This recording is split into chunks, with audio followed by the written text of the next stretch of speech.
어제 담임 목사님께서 부흥 사경회를 인도하시는 담양읍교회로 다녀왔습니다. 아마도 지금쯤이면 목사님께서 집회 마지막 말씀을 거의 마무리하시는 시간이 아닐까 싶습니다. 어제 보니까 한 둘째 날 부흥회 집회가 9시 조금 넘어서 끝난 것 같습니다. 7시 반부터 시작해서 9시 조금 넘어서 끝이 났는데 아마 지금쯤 다 끝이 나지 않을까 싶습니다. 많은 성도님들께서 기도해 주셔서 어제도 정말 은혜가 가득한 집회 시간이었습니다. 많은 성도님들이 말씀을 들으시면서 막 흐느끼신 분도 계셨고 정말 은혜가 가득한 그러한 시간이었습니다. 어제 담양으로 간 길에 권사님 두 분을 모시고 스타렉스를 몰고 갔습니다. 언제나 그렇듯이 스타렉스는 정말로 다양한 대화가 오고 가는 최고의 교제의 자리가 아닌가 싶습니다. 대화를 나누는 중에 한 권사님이 이런 말씀을 하시더라고요. 오랜 시간 동안 함께했던 그 반려견이 있었다고 합니다. 그런데 그 반려견이 몇 년 전에 이 세상을 떠나고 말았습니다. 그때 그 권사님이 이 반려견의 죽음으로 인한 슬픔과 상실감 때문에 큰 우울증을 겪으셨다고 그런 말씀을 하시더라고요. 평소에 그 권사님의 모습을 보면 아마도 여기 계신 분들은 다 아실 만한 권사님이신데 평소에 그 권사님의 모습을 보면은 전혀 우울증을 겪으실 만한 분이 아닌 것 같거든요. 그런 권사님의 마음을 그 정도로 힘들게 했을 정도면 세상을 떠난 그 반려견은 권사님에게 있어서는 단순한 개 한 마리가 아닌 것이죠.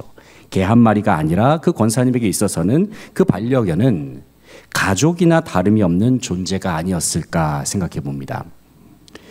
이처럼 가족이나 다름없는 반려견이 죽음이나 이별을 통해서 떠나버리게 되면 대부분의 주인들은 큰 슬픔을 경험한다고 하죠. 그래서 이 상실감, 이 애완견이 이 죽음으로 인해서 얻게 되는 상실감을 가리켜서 펫로스 증후군이라고도 말하지 않습니까? 그런데 사랑하는 가족이 떠나버렸을 때는 그것은 말로 다 할 수가 없죠. 당연히 말할 것도 없습니다.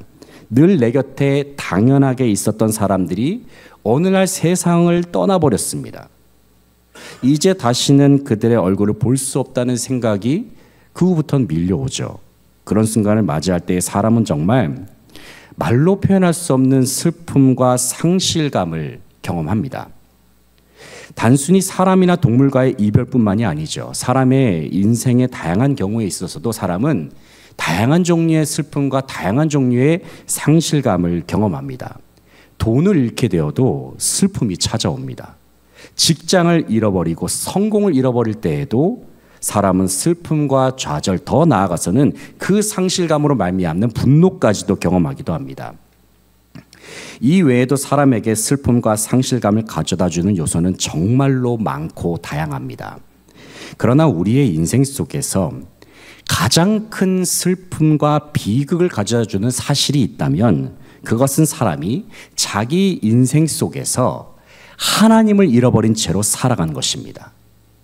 하나님을 잃어버린 채로 살아가는 인간의 중심에는 근본적으로 커다란 상실감과 해결되지 않는 슬픔이 자리 잡고 있습니다.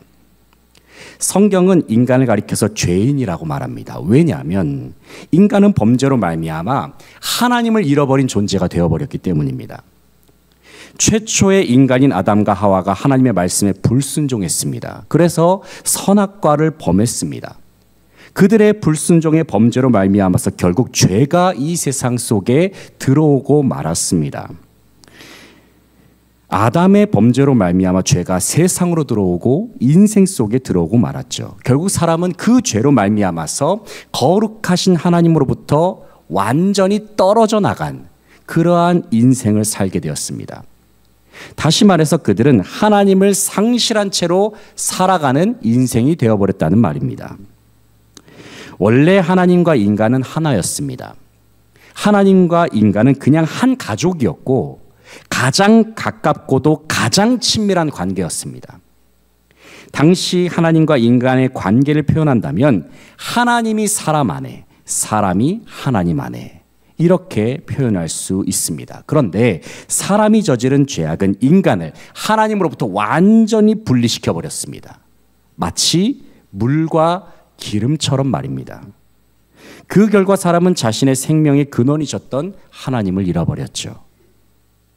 여러분, 우리가 사는 세상 속에서 왜 고통이 존재할까요? 왜 이 세상은 아픔이 존재하고 또 슬픔이 존재하는 것일까요?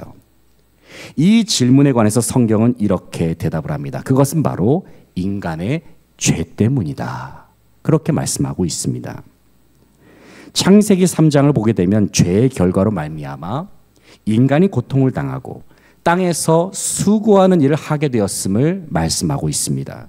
다시 말해서 하나님께서는 범죄한 인간의 삶 속에는 필연적으로 고통이 있을 수밖에 없음을 말씀하셨다는 것입니다. 이전에 하나님과 하나였을 때에는 주님 안에서 그 어떤 아픔도 고통도 슬픔도 없이 그저 하나님께서 주신 것들을 누리기만 하면 되었습니다. 하지만 범죄한 이후부터는 사람은 수고하지 않고서는 생명을 유지할 수 없는 그러한 처지가 되어버리고 말았습니다. 그런데 단순히 땅에서 땀 흘리고 수고하는 고통이 전부가 아닙니다. 문제는 평생 동안 땀 흘리고 수고한 고통의 그 끝에는 죽음이라고 하는 마지막 관문이 기다리고 있다는 것입니다. 그런데 이 죽음이 정말로 문제입니다. 왜냐하면 죽음은 하나님과 사람 사이를 완전히 가로막는 최종적인 결과이기 때문입니다. 만약에 인간에게 있어서 이 죽음의 문제가 해결되지 않는다면 인간은 영원히 하나님을 상실한 채로 지내게 될지도 모릅니다.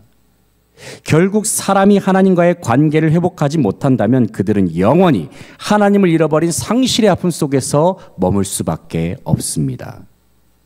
그러나 이러한 상실의 아픔은 인간만 느끼는 것이 아니죠. 이러한 상실의 아픔은 사람보다도 하나님이 더 깊이 느끼고 계십니다.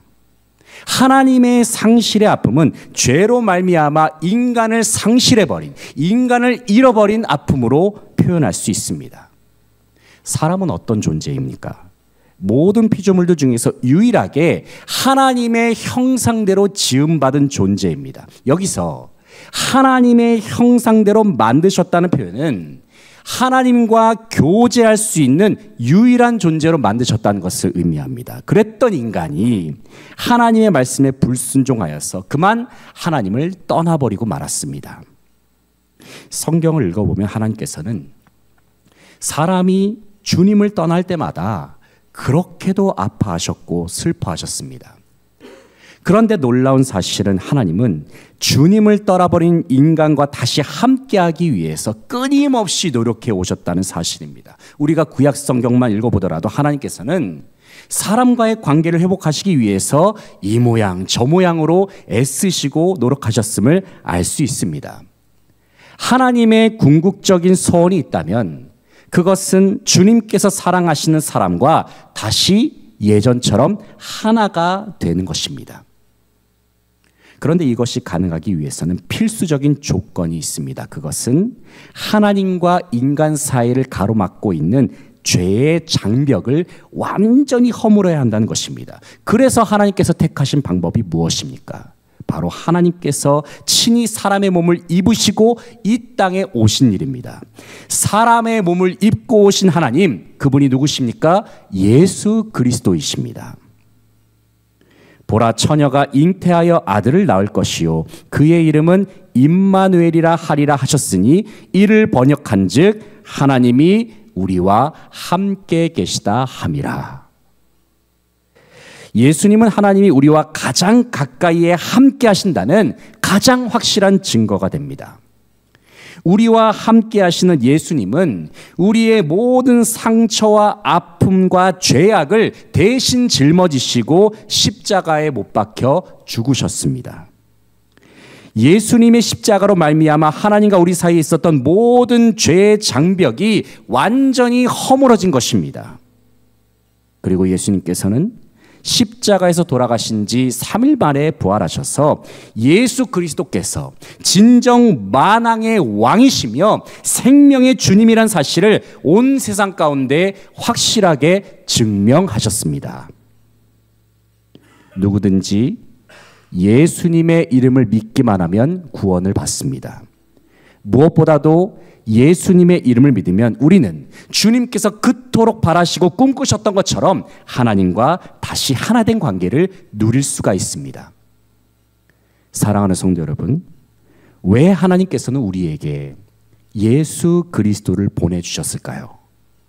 왜냐하면 하나님의 마음속에는 그동안 잃어버렸던 주님의 자녀들을 되찾겠다고 하는 그 의지로 가득하셨기 때문입니다. 하나님에게는 이 자리에 함께한 저와 여러분이 너무나도 필요하셨습니다. 왜 그렇습니까? 왜냐하면 하나님이 우리를 엄청 사랑하시기 때문입니다. 저는 이 시간 성경의 이야기를 한 줄로 요약하라고 한다면 잃어버린 자녀들을 찾으러 오신 하나님의 이야기, 이렇게 표현하고 싶습니다. 누가복음을 보면 잃어버린 것들을 찾은 주인의 이야기가 나오죠. 잃어버린 아들을 찾으시는 아버지에 관한 이야기가 나옵니다. 잃어버린 드라크마를 찾는 주인에 관한 이야기가 나옵니다. 그리고 잃어버린 양을 찾으러 다니는 목자에 관한 이야기가 나오고 있습니다. 이 모든 이야기는 하나님 아버지께서 잃어버린 자들을 어떻게 사랑하시는지를 보여주는 비유의 말씀입니다. 동시에 잃어버린 것들을 찾으시는 하나님에 관한 이야기는 바로 성경 전체를 흐르고 있는 핵심 물줄기와도 같습니다. 사랑하는 성도 여러분, 특별히 이 자리에 함께한 우리 모두는 하나님과 회복된 관계를 누리고 있는 주님의 자녀들입니다. 동시에 우리는 예수 그리스도의 구속의 은총으로 인해서 하나님을 아빠, 아버지라고 부르면서 살아가는 주님의 백성들입니다. 이전에는 하나님을 잃어버렸던 상실감 속에서 깊은 고통과 슬픔 속에서 살았었습니다. 하지만 이제는 나를 하나님의 자녀로 불러주신 하나님의 사랑과 은혜가 바로 저와 여러분 속에 있습니다. 확실한 사실은 하나님의 사랑은 우리 속 깊은 곳에 있었던 모든 상실감과 모든 슬픔을 궁극적으로 몰아내는 완전한 능력이 있습니다. 하지만 언젠가 우리의 삶을 들여다볼 때에는 여전히 해결되지 않는 슬픔의 문제가 남아있고 고통과 분노로 말미암는 아픔을 발견할 때도 있습니다. 분명 예수 그리스도를 통한 완전한 구원의 은혜가 우리에게 임했음을 믿습니다. 그래서 우리는 영원하신 하나님 나라를 소유하면서 지금 살아가고 있는 줄로 믿습니다. 그러나 지금도 많은 그리스도인들은 그들의 삶 속에 존재하는 슬픔과 고통으로 말미암는 그 어려움들을 경험하면서 살아가기도 합니다. 그렇다면 왜 우리의 삶 속에는 여전히 슬픔이 있고 아픔과 고통이 남아있는 것일까요? 왜냐하면 영원한 하나님 나라가 우리에게 유업으로 주어졌지만 동시에 지금 우리는 여전히 세상 속에서 살아가고 있기 때문입니다. 무슨 말씀이냐면 예수 그리스도를 통하여 근원적인 슬픔과 고통을 해결받았을지라도 동시에 우리는 여전히 슬픔과 고통이 가득한 이 세상에 발을 내디디면서 살고 있다는 말입니다. 우리는 예수님을 통해서 완전한 구원을 받았습니다. 하지만 동시에 우리는 그 완전한 구원을 주님 다시 오시는 그날까지 계속해서 이루어 나아가야만 합니다. 우리가 물리적으로 살고 있는 위치는 아직 장소적으로는 천국이 아닙니다. 여전히 장소적으로는 세상의 위치에 있습니다. 물론 하나님께서 예수 그리스도의 이름으로 말미암아 우리 가운데 하나님 나라를 우리 속에 주셨습니다. 하지만 장소적으로 우리 여전히 세상의 위치에 있다는 말입니다. 그러므로 우리의 인생길은 바울이 빌립보서 3장에서 말씀한 것처럼 영원한 천국이라는 결승점을 향하여서 믿음의 경주를 달려가는 과정이라고 할 수 있습니다. 오늘 본 말씀은 바로 저와 여러분의 최종 목표이자 결승점이라 할 수 있는 새 하늘과 새 땅에 관한 말씀입니다.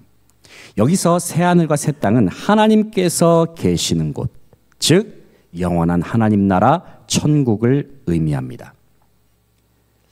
오늘 본 말씀인 요한계시록은 성경의 마지막 책이죠.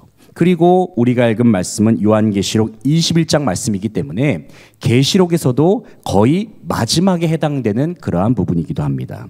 그러므로 오늘 우리가 함께 읽은 말씀은 신구약 66권에 걸친 하나님의 계획과 사역들의 최종적인 결론이 무엇인지를 보여주고 있습니다. 특별히 예수님께서는 사도 요한에게 새 하늘과 새 땅을 환상 가운데 보여주십니다. 그가 보니까 새 하늘과 새 땅은 우리가 살고 있는 이 세상과는 전혀 다른 새로운 장소였습니다. 요한은 그가 환상 중에 본 새 하늘과 새 땅을 이렇게 묘사를 합니다. 거기에는 새 예루살렘이 있었다. 그런데 그 모습을 보니까 신부가 남편을 위해서 단장한 모습처럼 참으로 아름다웠다. 이렇게 묘사를 하고 있어요.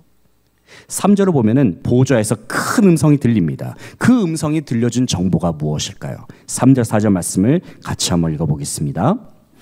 내가 들으니 보좌에서 큰 음성이 나서 이르되 보라 하나님의 장막이 사람들과 함께 있음에 하나님이 그들과 함께 계시리니 그들은 하나님의 백성이 되고 하나님은 친히 그들과 함께 계셔서 모든 눈물을 그 눈에서 닦아주시니 다시는 사망이 없고 애통하는 것이나 곡하는 것이나 아픈 것이 다시 있지 아니하리니 처음 것들이 다 지나갔음이러라. 아멘.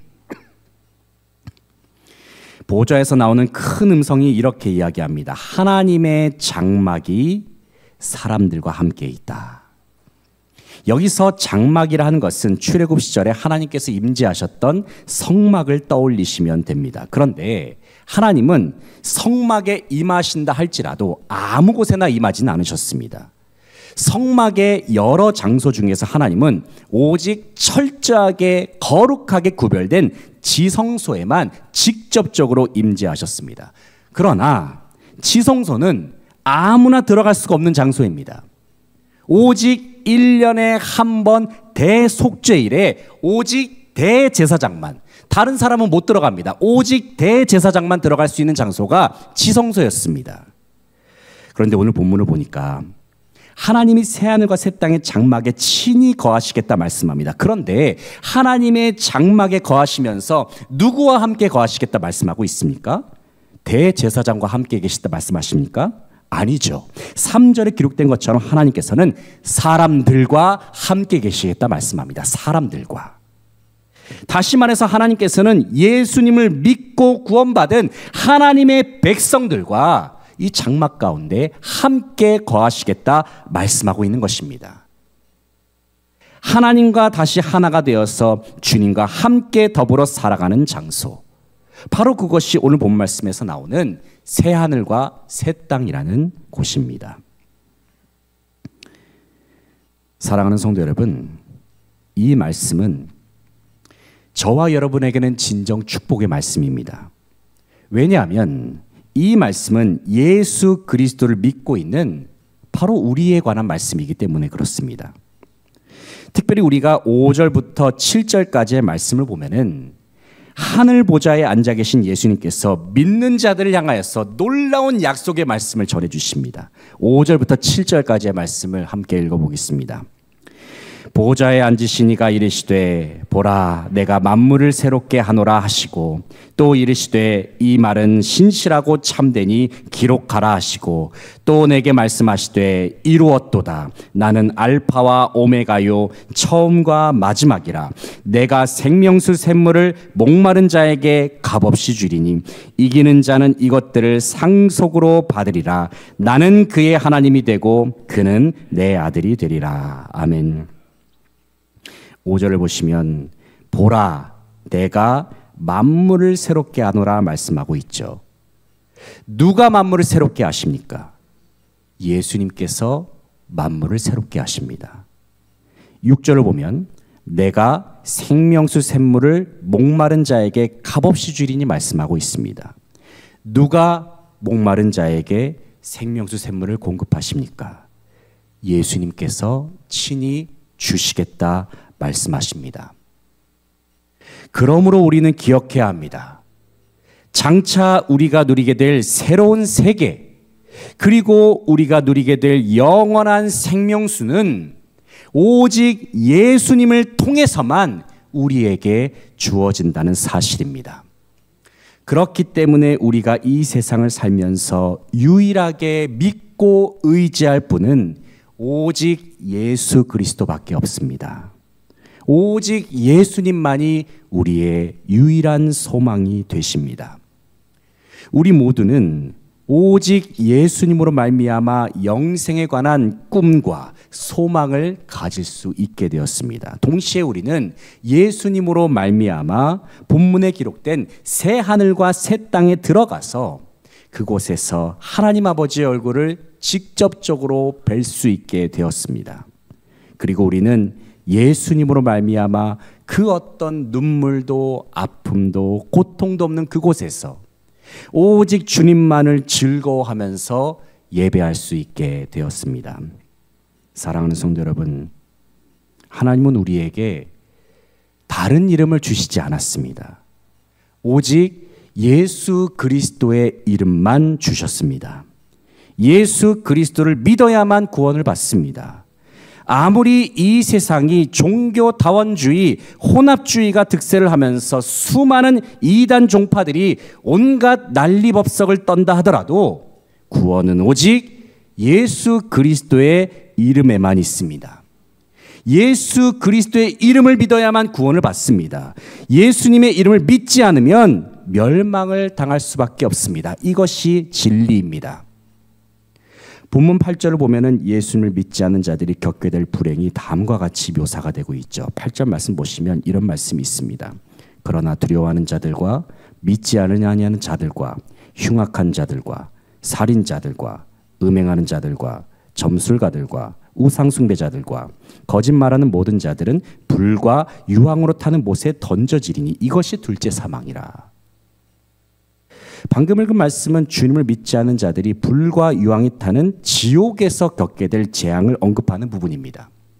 지옥에 관한 말씀은 참으로 두렵고도 떨리는 말씀이 아닐 수 없습니다. 그런데 조금만 생각해 보면은 이 말씀은 하나님께서 구원을 얻은 자들에게 주시는 하나의 사명과도 같은 말씀입니다.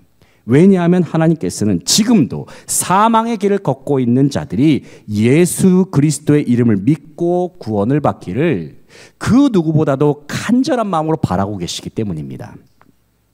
불과 유황으로 타는 목 가운데로 던져져서 영원한 슬픔과 분노, 고통 속에 살아갈 이웃들을 생각한다면 우리는 각자에게 예비된 축복을 결코 혼자서만 누릴 수가 없습니다. 그렇기 때문에 우리는 오늘날에도 변함없이 복음을 전파해야 하는 사명을 끊임없이 감당해야 하는 줄로 믿습니다.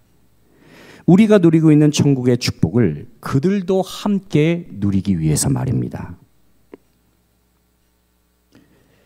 예수 천당 불신 지옥, 이런 구호로 유명하신 최권능 목사님이란 분이 계십니다.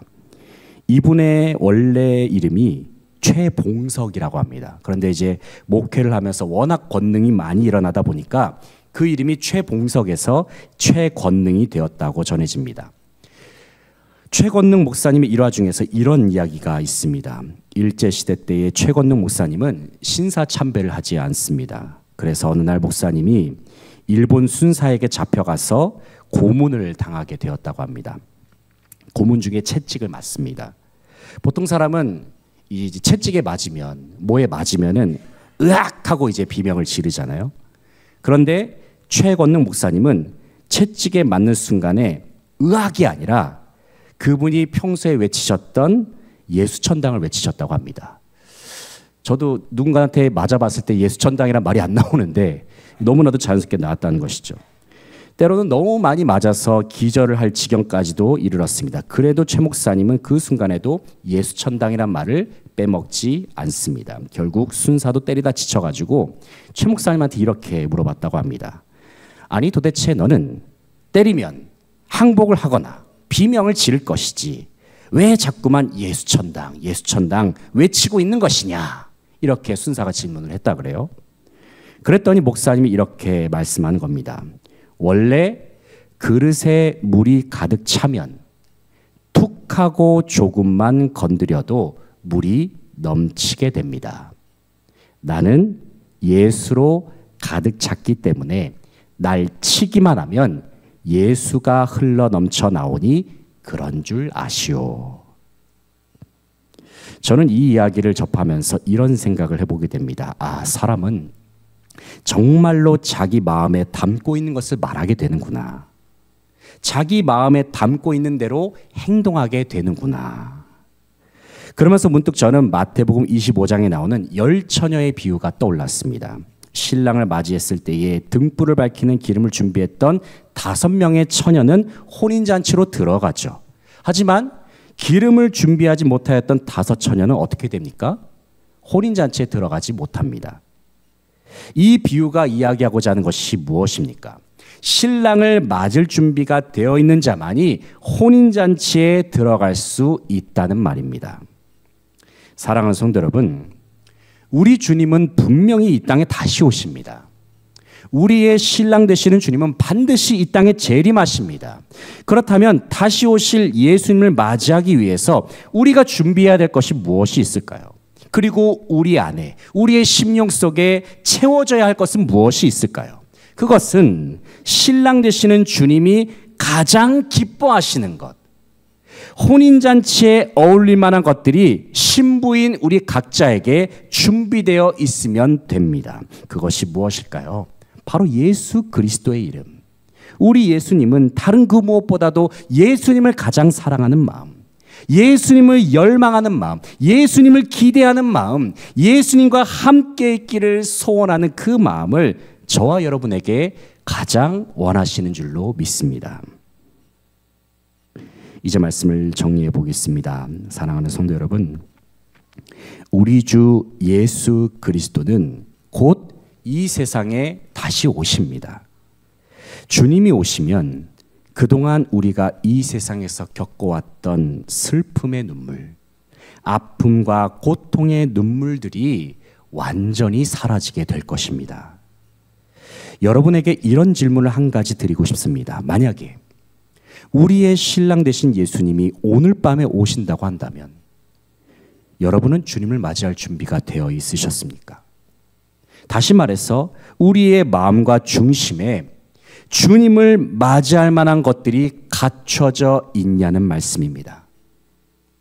만약에 우리의 중심 속에 예수님을 향한 사랑이 충만하다고 한다면 우리는 주님과의 만남이 그 어느 때보다도 기다려지고 설레일 것입니다. 그러나 주님을 향한 우리의 사랑이 작아지고 식어졌다고 한다면 어쩌면 우리는 당장에 주님을 만난다고 했을 때에 그 만남을 어색하게 대하게 될지도 모르겠습니다. 그렇다고 한다면 우리는 이 세상에 살면서 무엇을 준비해야 하겠습니까? 그것은 다름 아닌 주님을 향한 뜨거운 사랑, 첫사랑을 회복하는 것입니다. 그리고 이전보다 더욱 주님을 사랑하는 것입니다. 그리고 그 마음을 가지고 주님을 위해서 내 삶을 들여보고 주님과 주님의 몸된 교회를 위해서 봉사도 해보고 헌신도 해보는 것이죠.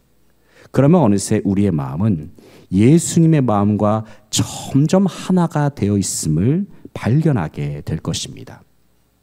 그 언젠가 그날이 오면 우리는 그토록 보고파했던 주님과 함께 아름다운 하늘나라에서 영원토록 살게 될 것입니다. 오늘 이 시간 주님을 예배하는 가운데 우리에게 예비된 하늘나라의 복을 사모하면서 주님을 향한 사랑과 열정으로 우리의 심령을 가득 채워 나아가는 저와 여러분의 복된 삶이 되시기를 간절히 바라고 소망합니다.